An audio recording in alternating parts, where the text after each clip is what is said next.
Lundi 3 juillet, tous les praticiens hospitaliers seront en grève. Nous avions rencontré le ministre de la Santé début avril à ce sujet. Il nous avait assuré vouloir travailler sur le reclassement des praticiens hospitaliers nommés avant 2020 et sur l'attractivité de la permanence des soins.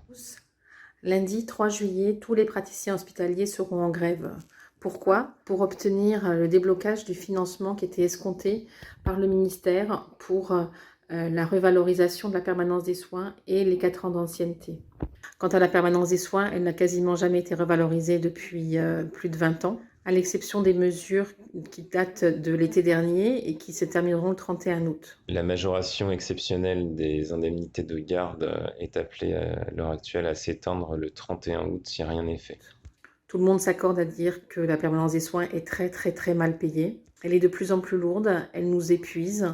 Elle doit absolument être compensée par des facteurs d'attractivité qui seront financiers, mais qui seront aussi sur d'autres thématiques d'attractivité de l'hôpital. La valorisation de la permanence des soins, c'est aussi la prise en compte du temps de travail en garde, mais aussi en astreinte, qu'elle soit déplacée ou non. Pour cette raison, le SNFAR appelle tous les anesthésistes réanimateurs à être en grève, tous les praticiens hospitaliers à être en grève.